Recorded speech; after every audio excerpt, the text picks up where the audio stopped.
Good morning. Today we'll be studying the sixth chapter of Hilchot Shevitat Yom Tov. In this chapter, we'll deal with three main topics. The first topic is Eruvet Tavshilin, and the second topic is respecting and enjoying Yom Tov and the purpose of Yom Tov. And the third topic is Avelut on Hol HaMoed. הלכות שביתת יום טוב, פרק ו' הלכה א'. יום טוב שחל להיות ערב שבת. And this is actually straight out of a Mishnah in Masechet Betzah. Yom Tov that happens to fall on a Friday. אין אופין ומבשלין ביום טוב מה שהוא אוכל למחר בשבת. It is prohibited for one to bake and cook on Yom Tov for what he wants to eat the next day for Shabbat. ואיסור זה מדברי סופרים, and this prohibition is rabbinic. כדי שלא יבוא לבשל ביום טוב לחול, and the purpose of it was for people not to come and cook on Yom Tov for a weekday. שקל וחומר הוא, as it is a קל וחומר, לשבת אינו מבשל, כל שכן לחול. If he can't cook for Shabbat on Yom Tov, so obviously he can't cook for a weekday. לפיכך, אם עשה תבשיל מערב יום טוב שיהיה סומך עליו ומבשל ואופה ביום טוב לשבת, הרי זה מותר. ותבשיל זה שסומך עליו הוא נקרא עירובי תבשילין. Therefore, if someone made a dish on the day before Yom Tov and intends to rely on this dish in order to cook or bake from Yom Tov on Yom Tov for Shabbat, it is permissible. And this dish that one would rely on is called Eruve Tavshilin. And just to refresh everyone's memory, this is obviously different from Eruve Hatzerot and Shitufei Mevo'ot that we talked about in Hilchot Shabbat, but it shares the name of Eruve Hatzerot, as we'll see in the next halakha. Ve'lama nikra eruv, and why is this procedure or dish called עירוב? שכשם שהעירוב שעושים בחצרות ובמבואות בערב שבת משום היכר, כדי שלא יעלה על דעתן שמותר להוציא מרשות לרשות בשבת, כך זה התבשיל משום היכר וזיכרון. כדי שלא ידמו ויחשבו שמותר לאפות ביום טוב מה שאינו נאכל בו, ולפיכך נקרא תבשיל זה עירובי תבשילין. The reason why this is called this dish that one relies on to cook from Yom Tov to Shabbat is called Eruv, is just as the Eruv that is done for the courtyards and the alleyways that we talked about in Hilchot Shabbat is for a visible token and is done to prevent people to think that it is allowed to carry from one reshut to another reshut on Shabbat. So too, this dish is a reminder and a token in order for people not to think that it is permissible to cook on Yom Tov that is permissible to cook foods on Yom Tov for days that are not Yom Tov. So to cook from Yom Tov to Shabbat. And that's why this is called Eruv. So just like Eruve Hatzerot is done as a visual reminder, so people won't carry and will remember not to carry from Reshut to Reshut, so too the Eruve Tavshilin is the same.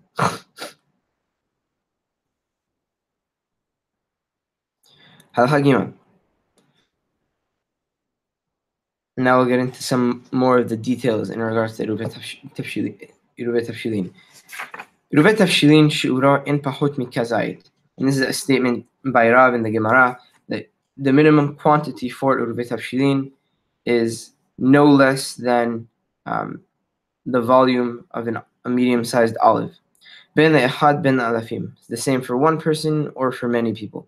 Ve'en osin eruv ze lo בפת ולא בריפות וכיוצא בהן, אלא בתבשיל שהוא פרפרת, כגון בשר ודגים וביצים וכיוצא בהן, ואפילו עדשים שבשולי הקדרה. The eruv may not be done just with bread or with oats or anything of this sort that is not eaten with bread. No, rather it has to be done with something that is eaten with bread. For example, meat or fish or eggs or anything of the sort, and even lentils that are on the bottom of the pot.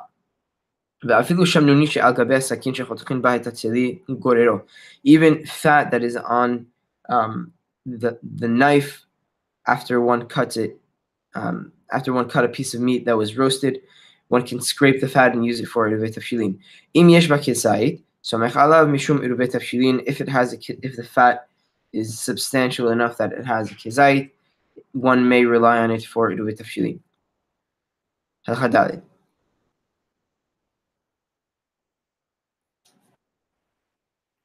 תבשיל שאמרו לעניין עירוב זה, אפילו צלי או שלוק, אפילו כבוש או מעושן. This dish that we mentioned that is required for עירובי תבשילין, it can be roasted or boiled or pickled or smoked. אפילו דגים קטנים שהדיחן בחמין והדחתן היא בשולן לאכילה, הרי הוא סומך עליהן. Even small fish that once rinsed with hot water is considered cooked, one may rely on them. As we saw in Hilchot Shabbat, there were certain types of fish that would be cooked by pouring hot water on them. In the Gemara, they're called kulyas ha'ispenin.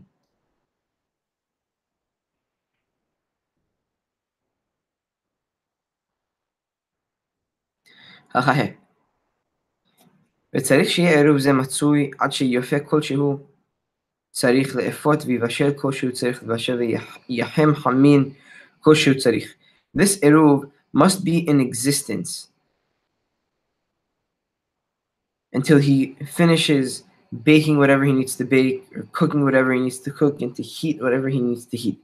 ואם נאכל העירוב או עבד או נשרף קודם שיבשל או יופה, הרי זה אסור לאפות ולבשל או להחם אלא מה שהוא אוכל ביום טוב בלבד. However, if the eruv was eaten or lost or destroyed prior to one's cooking, one can only cook, bake, or heat whatever he needs solely for the purpose of Yom Tov and cannot cook from Yom Tov to Shabbat. התחיל בעיסתו או בתבשילו ונאכל העירוב או עבד, הרי זה גומר. This is actually, Abaye says this in the Gemara, that if one already began baking or cooking and the eruv was lost or eaten, one can finish whatever they started to cook or bake already. Hachavav. המניח עירובי תבשילין כדי שיסמוך עליהן הוא ואחרים צריך לזכות להן כדרך שמזכה בעירובי שבת. Just like in Hilchot Shabbat, that we had this idea that someone may place the eruv in order for others to rely on it. We have the same thing applies for eruv tafshilin, that one may set aside or place the eruv for and include others and give them ownership, just like he does so on Shabbat. And the way we said a person does this on Shabbat is that you take the food and you say that this is for all of the members of this Hatzer, and ideally they should be notified, but if they are not, we mentioned the rule of Zachin la'adam shelo befanav, that if something is done for an individual that would benefit him, he doesn't necessarily need to be aware in order for him to be included in whatever is being done. וכל שזוכה בעירובי שבת, זוכה בעירובי תבשילין. וכל שאינו זוכה באותו עירוב, אינו זוכה בהן. Anyone who can serve as a medium to take part in the עירוב on Shabbat may do so for Yom Tov as well. So, for example, we talked about a person's older son or daughter above the age of 13, and his Eved Ivri and his wife may all be zocheh for him in the eruv. However, not a person cannot be zocheh in the eruv by his younger son or daughter under the ages of 13. الخزائن וצריך להודיע לאלה שזיכה להן מערב יום טוב, אבל הן צריכין לדע שכבר זיכה להן אחר וערב הן ואחר כך יסמכו עליו ויבשלו ויפו. One does not necessarily have to notify those for whom he did the eruv prior to Yom Tov. However, they need to know that somebody did the zikui for them, and only after may they rely on him to cook and to bake. Even if they did not know that someone made the eruv for them, and they didn't have someone to rely on, and they only found out on Yom Tov, they may still cook and rely on this person. So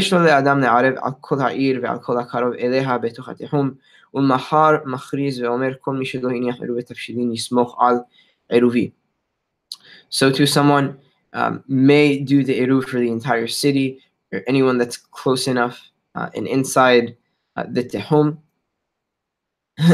And the next day on Yom Tov may announce that anyone who did not do eruv tafshilin may rely on my eruv. However, ideally, a person should do the eruv. It's not such a difficult process, and not necessarily wait until Yom Tov to find out if there are other people that he can rely on in order to cook on Shabbat. Halakha het. Hamaniach eruv tafshilin hayav levarech. Anyone who sets aside eruv tafshilin must say the following beracha: Baruch atah Hashem Elokeinu melech haolam asher kiddeshanu v'shota b'sivanu al mitzvat eruv. Blessing are you, God, Master of the universe, the eternal King, who distinguished us with his mitzvot and instructed us to do the mitzvah of eruv. ואומר בעירוב זה יותר לי לאפות ולבשל מיום טוב שלמחר לשבת. And a person has to say, following this beracha, that it shall be permissible by virtue of this eruv for me to cook and to bake on Yom Tov for the purposes of tomorrow, which is Shabbat. ואם זיכה בו לאחרים אומר יותר לי ולפלוני או לאנשי העיר כולן לאפות ולבשל מיום טוב לשבת. And if he is doing the zikui for others, he can say that it shall be permissible for me and so to cook on Yom Tov for the purposes of Shabbat, or may it be permissible for myself and the entire city to cook for Yom Tov on Shabbat. To cook for Yom Tov on Shabbat. הלכה ט' מי שלא הניח עירובי תבשילין ולא הניח לו אחרים, כשם שאסור לו לבשל ולאפות, כך קמחו ומאכלו אסור. So what if someone didn't do the עירובי תבשילין, and he doesn't have anyone to rely on for the zikui? Just as he is prohibited to cook or to bake, so too his flour and his unprepared food is also prohibited, both for him and for others. ואסור לאחר שהניח לעצמו לבשל ולאפות לזה שלא הניח עד שיקנה לו, ונמצא זה מבשל ואופה שלו, שהרי קנהו, ואם רצה ייתן אחר כך לזה שלא הניח במתנה. So there is a solution for someone that did not do עירובי תבשילין, and someone else that did עירובי תבשילין cannot use that individual who did not do עירובי תבשילין and cannot use his food nor his ingredients or his flour. However, what may be done is that the person who did not do the eruv can transfer ownership to the person who did do the eruv, and in fact now he is cooking and baking something of his own that he did do eruv for because he acquired it. And if he wants, after Yom Tov, he can give the food and the ingredients to the other person as a gift, and he may even do so on Yom Tov, so that this individual who didn't do the Eruv may cook and prepare for Shabbat. Halachayot. מי שלא הניח עירובי תבשילין, someone who did not do עירובי תבשילין, ובישל ועפה לאכול בו ביום והותיר, או שזימן אורחים ולא באו. So someone who did not do עירובי תבשילין and cooked and baked and had leftover on Yom Tov, or he invited guests and the guests didn't come, הרי זה אוכל המותר למחר. He may eat the leftovers for tomorrow and for Shabbat. However, if a person acted subtly and knowingly cooked and had a lot of leftovers, this type of individual is prohibited to eat the leftovers on Shabbat.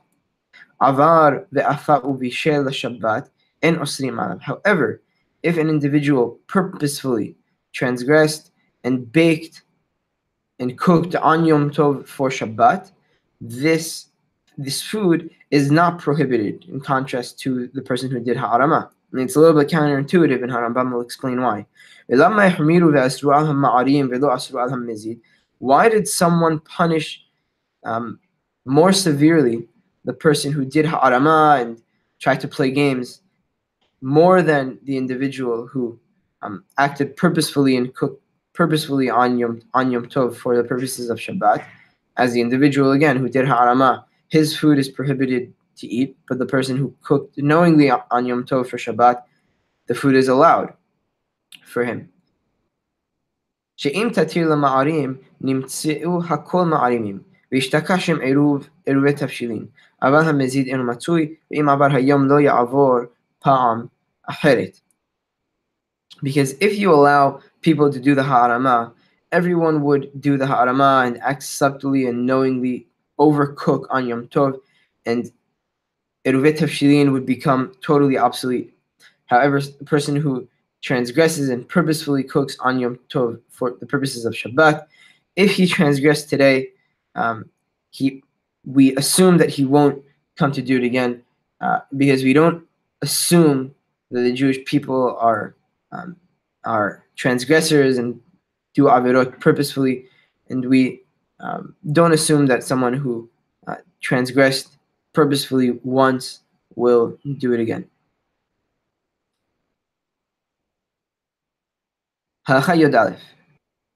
Now we're going to talk about how Eruv Tavshilin applies on Yom Tov Sheni, and a few very, very interesting halachot about the nature of Yom Tov Sheni, and as we mentioned in the previous chapter in Perek Aleph. Halacha Yod Aleph. As we talked about in the first chapter of Yom Tov, Yom Tov, there are two types of Yom Tov. There's Yom Tov, and then there's Yom Tov Sheni Shel Galuyot. That because back in the day they did not have a calendar. Okay, the people who lived far from Yerushalayim, where the Kiddush HaChodesh was done, weren't sure when Yom Tov was, and Harambam will explain this pretty explicitly in Halacha Yod Daled, in Halacha Yod Daled. But all of these halachot are apply when it was really a safek, what day was really Yom Tov. But today, and back in the days, I think since Hillel, when the calendar was established, we'll see if the following dinim apply. So again, all the following few halachot are assuming when that Yom Tov Sheni was still a safek and we weren't sure when Yom Tov was. And again, we'll see how this applies nowadays, when we know when Yom Tov is. If Yom Tov fell out on a Thursday and Yom Tov Sheni was on a Friday, and then Shabbat would follow, one should do Eruv Tavshilin on Wednesday, which would be the eve of Yom Tov. Shachach velo hiniach. If a person forgot and didn't do Eruv Tavshilin, maniho bat rishon umatne.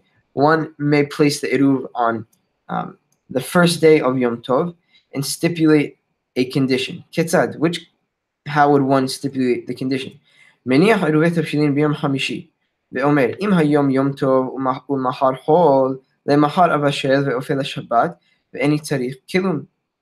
A person places the Eruv on Thursday, which would be the first day of Yom Tov, and says the following: if today is Yom Tov and tomorrow is Chol, tomorrow I'll cook and bake for Shabbat, and I don't need anything further.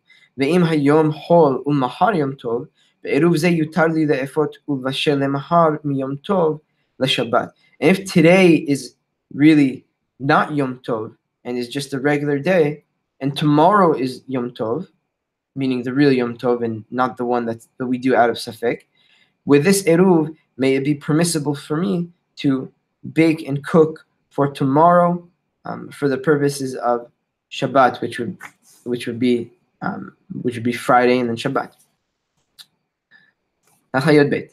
Kayotze bo, hayu lefanav shete kalkalot shel tevel. In the same way, if a person had two baskets of tevel, tevel comes from two words that are combined. Tov lo, which is produce that terumot and maserot were not taken yet, so it is still not yet tov or allowed for an individual to eat from yet. B'yom tov rishon omer. On the first day of Yom Tov, he would say, Im hayom hol tiyeh zo teruma al zo. If today is a weekday, may this basket of produce be the teruma for this other basket. Ve'im hayom kodesh en bidvarai klum. However, if today is really Yom Tov, my words are null and void. Ve'koreh aleh Hashem maniha. And then he designates the basket of produce, which is to be the teruma, and he puts it aside. Umahar basheni hozer ve'omer. And then the following day, on the second day of Yom Tov, he comes back and says, Im hayom kodesh en bidvarai klum. If today is truly Yom Tov, then my words are null and void. Ve'im hayom hol tiyeh zo teruma also. However, if today is Yom Tov, if today is a weekday and not Yom Tov, may this teruma be on the other basket. וקורא עלי השם ומניחה כדרך שקרא עליה בראשון, ומניח את זה שקרא עליה השם תרומה, ואוכל את השנייה. Then you should designate the basket which should be for the teruma. It's set aside just as he did in the first day, whereupon, leaving the basket designated as the teruma, he can eat the contents of the other basket. Halacha Yod Gimel. B'meh devarim amurim. When does all of this apply? B'shnesh yamim tovim shel hagaluyot. This is only in reference to the 2 days of galuyot. Avad b'shnei yamim tovim shel Rosh Hashanah. However, on the 2 days of Rosh Hashanah, that each one of them are considered one kedusha, and it is and both of them have the same are considered as one kedusha and considered as one long day, and we don't do one day out of safek and one day out of vadai, or vice versa. Ve'im shachach ve'lo yiniach beyom revi'i shuv eno maniach ela somech al acherim im eruvu alav o makneh lemi she'erev o yasur de'efot u'vashel l'shabbat. If a person forgot and did not place the eruv on a Wednesday, because Rosh Hashanah would be Thursday, Friday, and then going into Shabbat, a person cannot do the eruv on any of the days of Rosh Hashanah. Rather, he has to do one of the things that we talked about. He has to rely on someone else if they did the eruv for him, or he can acquire food from someone who did the eruv, as we said in halacha tet. Or else it would be prohibited for him to cook or to bake for Shabbat. וכן אם שכח ולא יפריש תרומה מיום רביעי, שוב אינו מפריש עד מוצאי שבת. So too, if someone forgot and did not set aside and designate teruma on Wednesday, he cannot do so until Motzei Shabbat, which would prohibit the person from taking out of the basket until after Shabbat, as we talked about in the previous halacha.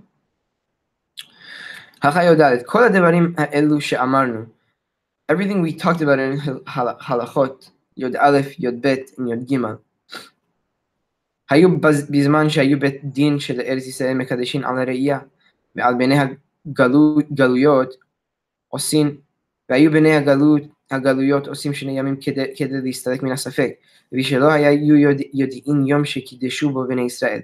Everything that we talked about from halacha Yod Aleph to Yod Gimel was at a time that the High Court of Israel would sanctify the new month based on the Riyah, based on having two witnesses come and testified the moment that they saw the new moon, and the Beit Din would declare the new month.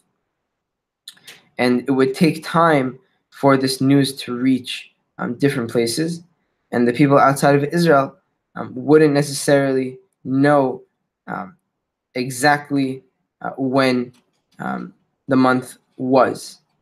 Thereby, they would do two Yom Tov, and we'll see this explicitly in Hilchot Kiddush HaChodesh, I believe, Perek He. אבל היום, שבני ארץ ישראל סומכים על החשבון ומקדשים עליו, אין יום טוב שני להסתלק מן הספק, אלא מנהג בלבד. However, nowadays, that the people in Eretz Yisrael rely on the calendar and sanctify the new month based on the calendar, Yom Tov Sheni is not done today because we are unsure which day is really Yom Tov. Rather, it is a minhag that the Beit Din gave their stamp of approval to. לפיכך, אני אומר שאין מערב אדם ומתנה בזמן הזה לא עירובי תבשילין ולא עירובי חצרות ולא שיתופי מבואות ואינו מעשר התבל על התנאי אלא הכל מערב יום טוב בלבד. And Harambam here gives his own opinion.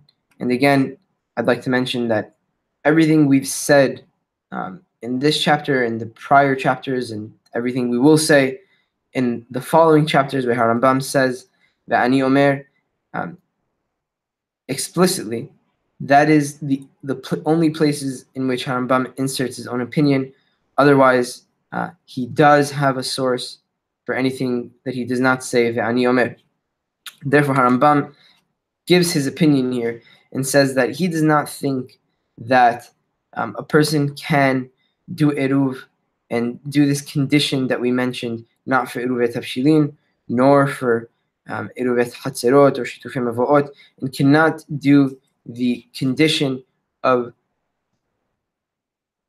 doing Terumah of the Tevel on the condition that we mentioned. Rather, everything must be done prior to Yom Tov. And you can't say that if today isn't Yom Tov, because again, we know which one of the 2 days is Yom Tov and which one is done out of the minhag. And this logic really does make a lot of sense, and it is, I think, pretty difficult to argue against Harambam's opinion here.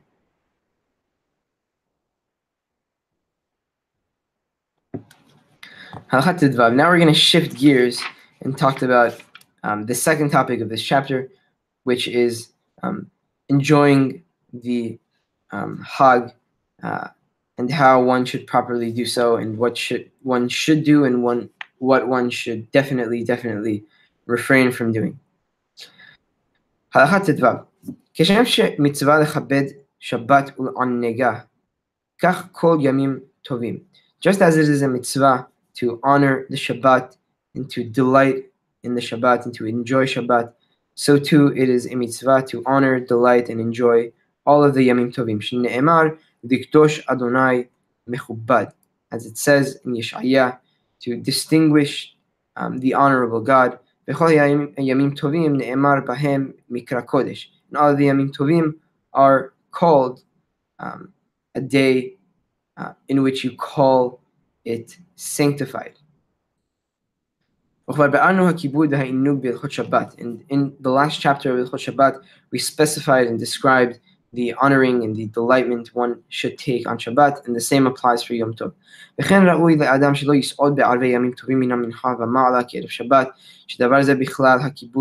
And just as on Shabbat, it is improper for one to have a meal from the Mincha onwards. It is not proper for one to do so on the eve of Yom Tov as well, because this is included in the kibud, or the honor that we mentioned. And anyone who disgraces the mu'adot and does not have the proper respect for them, it's as if he attaches himself to avodah zarah. And there's a very, very interesting Gemara in Masechet Pesachim, in the chapter of Arvei Pesachim, the Kuf Yod Het Amud Aleph, that I want to share with you, and it may shed light on why Chachamim compared anyone who disgraces the Mu'adot to Avodah Zarah. Amar Rav Sheshat, Mishum Rabbi Elazar ben Azariah, Rav Sheshat said in the name of Elazar ben Azariah, anyone who disgraces the festivals or the Hagim, it's as if he is worshipping Avodah Zarah. Shene'emar Elohe Masecha lo ta'aseh lach uchtiv batreh et Hag HaMatzot tishmor. The Torah, when talking about the prohibition of making a consecrated God, right after it says the pasuk immediately following, in the next pasuk after that, is it Hag HaMatzot tishmor, that one should keep and guard Hag HaMatzot, and continues to talk about the rest of the Hagim. So just by the juxtaposition of Elohe Masecha, which is in one way one would do Avodah Zarah, right following that in the Torah, and juxtaposed to it is a mention of the Hagim. So by the fact that they are juxtaposed in the Torah, they seem to have something to do with each other.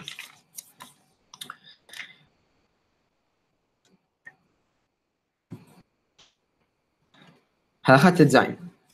Shivat ימי הפסח ושמונת ימי החג עם שאר ימים טובים, כולם אסורים בספד ותענית. The 7 days of Pesach and the 8 days of Sukkot, along with the rest of the Yamim Tovim like Shavuot, they are all prohibited for one to eulogize on them and to fast on them. And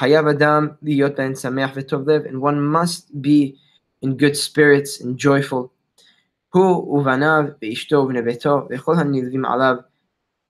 Him, his children, his wife, all the people of his household, and all of those dependent on him. As it says in the Torah, you must be festive and joyful on your holidays, you, your children, your sons, daughters, your servants, both male and female. אף על פי שהשמחה האמורה כאן היא קורבן של עמים, כמו שאנו מבארים בהלכות חגיגה, יש בכלל אותה שמחה לשמוח הוא ובניו ונבטו כל אחד ואחד בראוי לו. Despite the fact that that specific pasuk is referring, and that simcha is referring specifically to the korban shilamim, the peace offering that was brought on Yom Tov, just as we'll talk about in Hilchot Hagigah. Included in that simcha is to be joyful and festive, him, his sons, and the people of his household, everyone according to their means, and in the same way that it would be proper to for them to be joyful. And just from this halakha, we see that the simcha that we're referring to here isn't one of selfishness, and isn't one of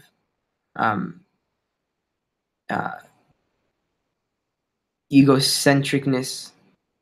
Rather, it is collective and shared among him, his family, and all of those dependent on him. Ketzad, how exactly should one be festive on the Hag and do whatever is proper to him? Haketanim noten lehem kilayot ve'egozim umigdanot. For the children, a person should give them types of candy. Back in the day, where certain nuts, almonds, or dried fruit. והנשים קונה להם בגדים ותכשיט כפי ממונו. And for women, one should buy them clothes or jewelry according to his means. Harambam here is emphasizing to us that a person shouldn't take out a loan in order to buy certain things for the Hag. Rather, a person should judge whatever he can and do whatever his means allow him to. והאנשים אוכלים בשר ושותים יין שאין שמחה אלא בבשר ואין שמחה אלא ביין. And for the men, they should eat meat and drink wine, as simcha is defined as having meat and wine. וכשהוא אוכל ושותה חייב להאכיל לגר, ליתום ולאלמנה עם שאר העניים המללים.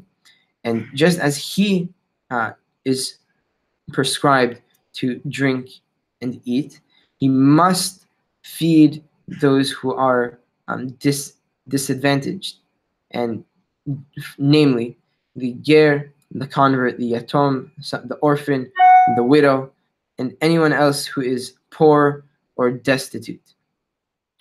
Aval mishe noel daltot hatzero. However, anyone who locks the gates of his courtyard, and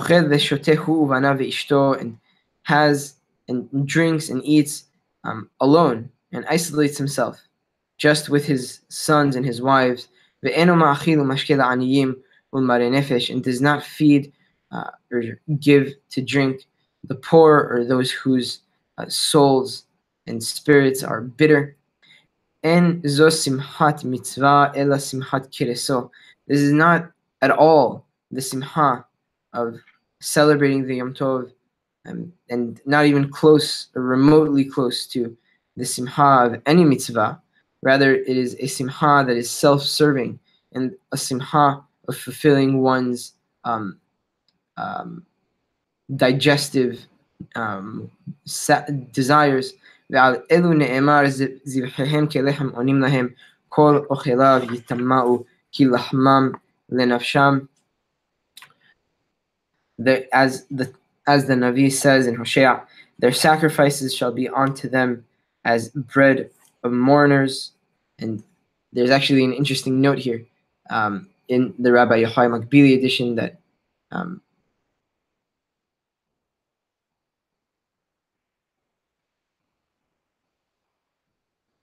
that the lechem onim that the Navi is referring to here is that it should be like a mourner's food.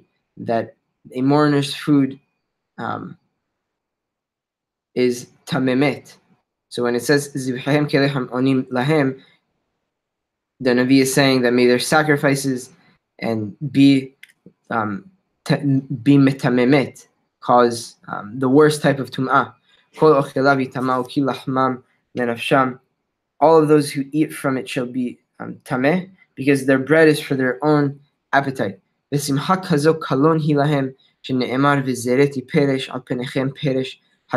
this type of quote-unquote simcha is in fact a disgrace for them. As the pasuk says that I will spread dung, excrement among your faces, even the dung of your sacrifices. And just to emphasize and drive this point home, a person should truly focus on those who are less advantaged as he is, and really care for the aniyim and the yatom, especially with Pesach and even Purim coming up. There's a separate mitzvah on Purim to give matanat to evyonim, but is always something we should keep in mind before the Hagim, to either invite people into our homes or to give tzedakah that would provide meals. Like there are different organizations that do so to provide meals on Shabbat, even and on Yom Tov, and it is truly, truly a mitzvah to do so, and we should encourage others to do the same. אבל פי שאכילה ושתייה במועדות בכלל מצוות עשה, לא יהיה אוכל ושותה כל היום כולו. Just because of the fact that just because eating and drinking on Yom Tov is included in the mitzvot aseh, having happiness during the Hag, one should not eat and drink all day long. This is the following is the proper procedure. בבוקר משכימים כל העם לבתי כנסיות ובתי מדרשות, מתפללים וקוראים בתורה בעניין היום, וחוזרים לבתיהם ואוכלים והולכים לבתי מדרשות, קוראים ושואלים עד חצי היום, ואחר חצי היום מתפללים תפילת המנחה, וחוזרים לבתיהם לאכול ולשתות שאר היום עם הלילה.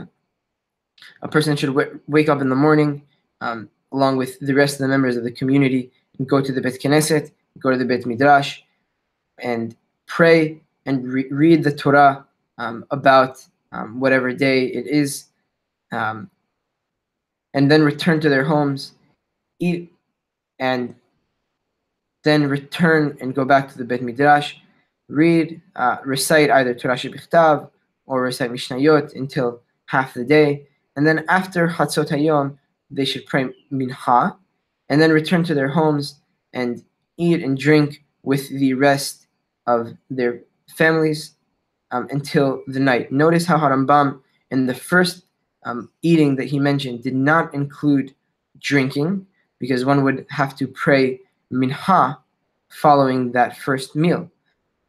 And only after a person prayed Mincha, they should drink, because a person, as we talked about in Chot Tefillah, may not pray while intoxicated. Halacha Yotet. Now, notice how here Harambam talks about the proper way one should celebrate the Hag.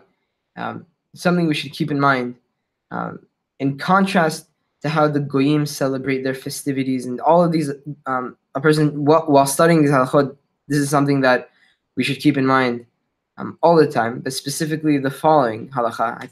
I want everyone listening to have this in mind, that in contrast to how the Goyim celebrate their festivities, the following is how we must celebrate ours. כשאדם אוכל ושותה ושמח ברגל, לא יימשך ביין ובשחוק ובקלות ראש, ויאמר שכל שיוסיף בזה ירבה במצווה.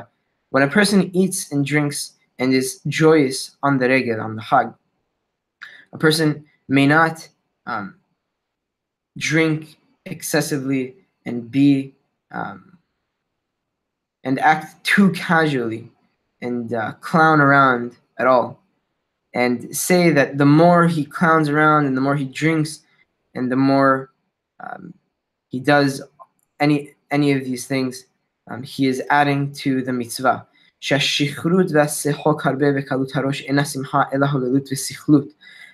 Because drinking and clowning around too much and being too lightheaded is not at all simcha, and is not at all considered joyous in the Jewish mind.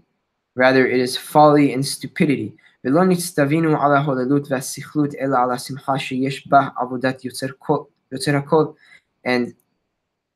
we were never instructed to act foolishly and to act stupidly.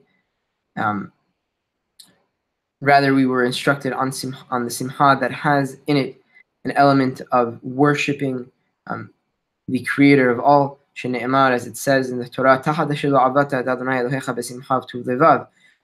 because of the Torah there is talking about different punishments that we'll receive because we did not worship God properly with the proper simcha and in good spirits.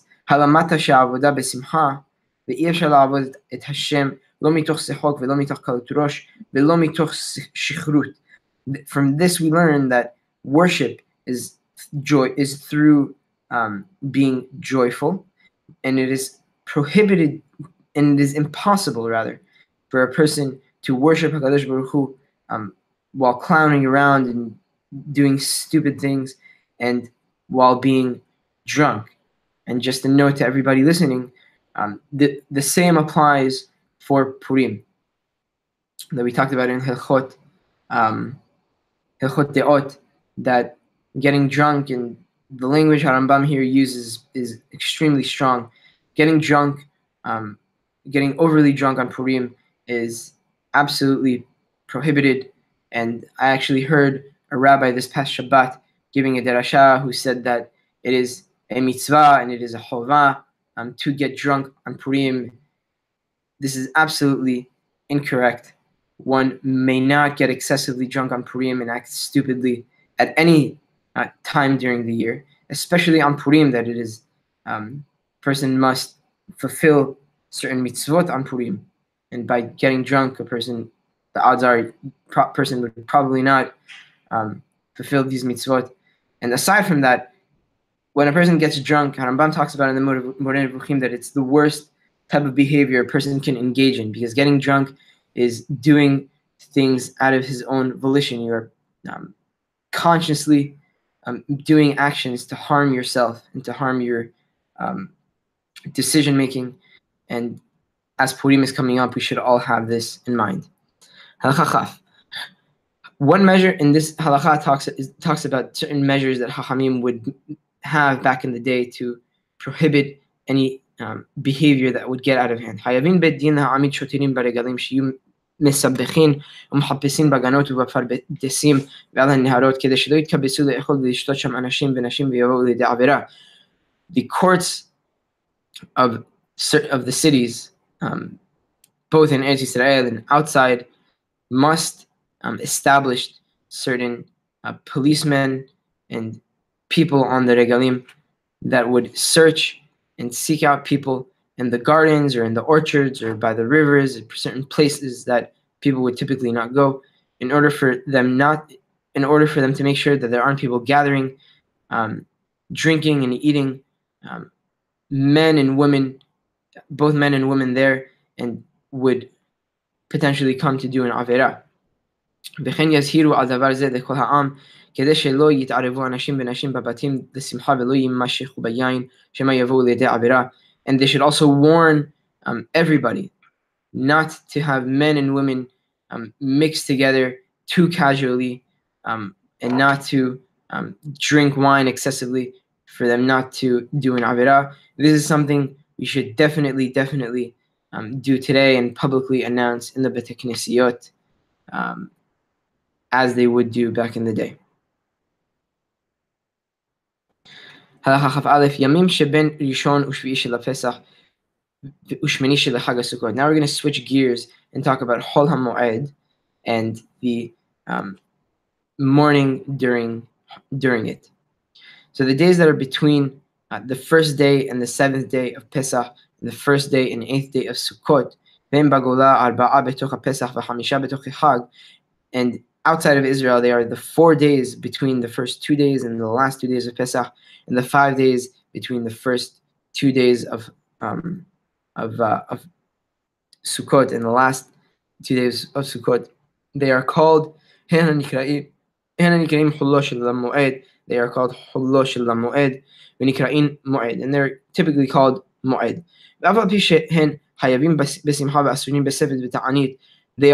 They too are a person is obliged to have simcha and prohibited to eulogize or mourn and to fast on it.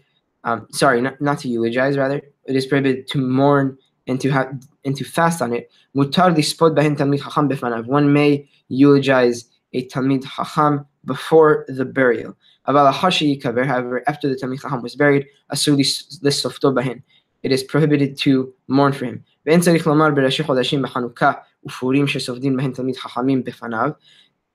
we don't even need to mention on Rosh Chodesh and Chanukah and Purim that one should mourn and eulogize for Talmid Chacham before he is buried. Despite the fact that these days are also prohibited for one to mourn and to fast on them. However, after the Talmid Chacham was buried, it is prohibited to eulogize them. הלכה כ"ב, אין מניחים מיתת המת ברחוב במועד. The bed the deceased is placed on may not be placed on the road or publicly on the moed, שלא להרגיל את הספד, in order for people not to cause people to eulogize on the moed when they see the deceased. Ela mi beto lekivro. Rather, a person should be taken from the house directly to the burial site. Ve'en mit'abelin b'moed. It is prohibited to mourn on the moed. Ve'chen en korein ve'lo mavrin ve'lo chotzin hakatev b'moed al hamet ela kovrin shehen hayavin lit'abel alav. So too, it is prohibited to do the mitzvah of kiriyah, tearing one's clothes when they hear the deceased passed away, and we don't do the Shevitat havra'ah, which is the meal immediately following the burial, and we do not and do halitzat katef, that a person who is mourning for his teacher who taught him Torah, or for one of his parents, tears his clothes so much so that he exposes his shoulder and his chest. So we don't do any of these things on the moed for the deceased, unless it was one of the deceased that one must mourn for them. ואם היה חכם או אדם כשר, או שהיה עומד בשעת נטילת נשמה, הרי זה קורא עליו במועד, אף על פי שאינו קרובו. However, if this individual was a sage or a worthy man or if you were in the room during the time of death, one would do kiriyah on the moed, even though this individual is not one of the seven relatives that you would be obliged to mourn for them. And we do not do kiriyah on Yom Tov Sheni at all, even for one of the seven relatives that one must mourn for them, because as we talked about, there isn't we treat Yom Tov Rishon and Yom Tov Sheni in the same way nowadays, except for if a person died, he may be buried by Jews as opposed to Goyim. In contrast to Yom Tov Rishon, that if a person dies, they would be buried by Goyim, as we talked about in Halacha in Perek Aleph. Final Halacha Kav Gimel.